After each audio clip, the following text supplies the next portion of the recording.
The title of this book is So Shy. It was written by Vicki Morrison and illustrated by Nora Hilb.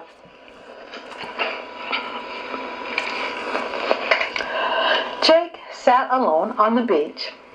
There were lots of children playing on the sand, but Jake sat there all alone. Jake was shy. He watched the other children playing and longed to join them, but he was afraid to ask. Sometimes Jake pretended that his shadow was his best friend.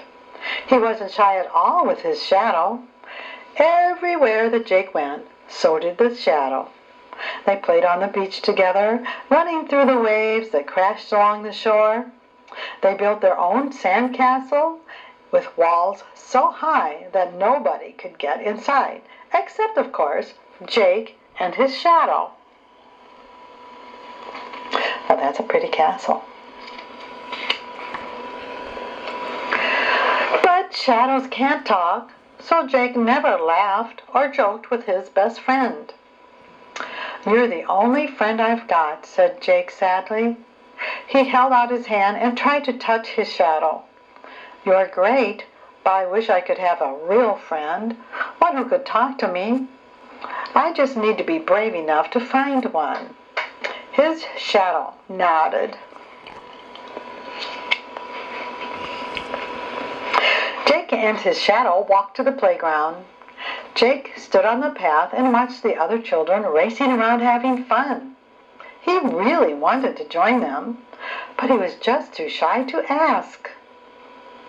Jake spotted the swings.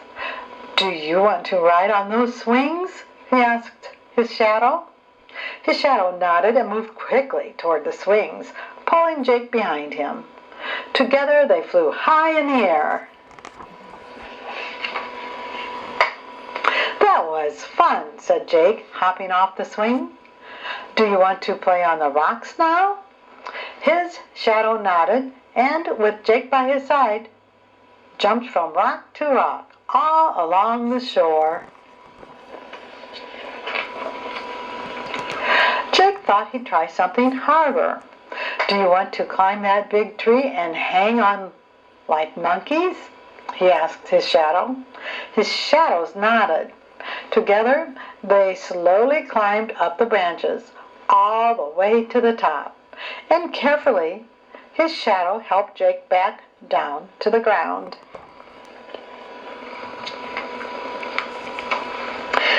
Jake and his shadow sat quietly beneath the tree. "You're a great friend," he told his shadow.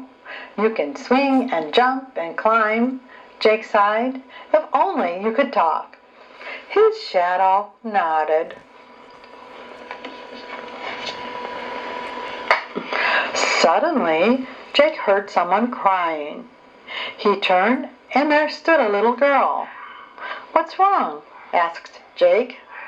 He was so concerned about the little girl that he forgot for a moment that he was shy.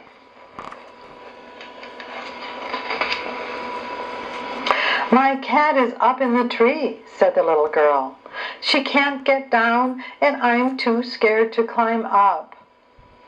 Jake wanted to help, but he wasn't sure if he could do it by himself. He turned to his shadow and whispered, "Should we try to climb the tree like we did before and get the cat?" His shadow nodded quickly. Jake's shadow helped him onto the first branch.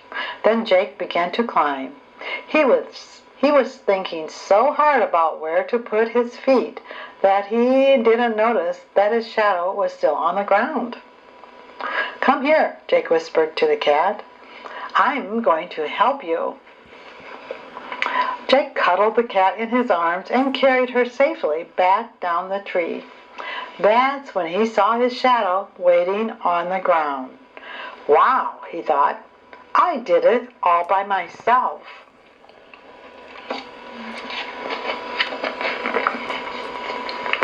"Oh, thank you," cried the little girl, hugging her cat. "You were so brave to rescue her." And Jake did feel brave, brave enough to ask, "What's your name?" "Julie," the girl replied.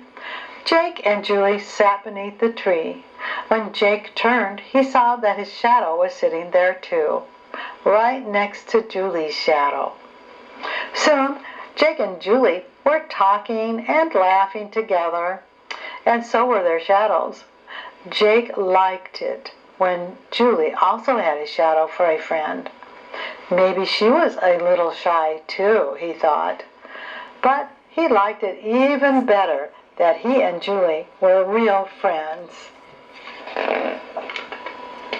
"Come on," cried Jake, taking Julie's hand, and as they ran back to the beach, their shadows ran behind them.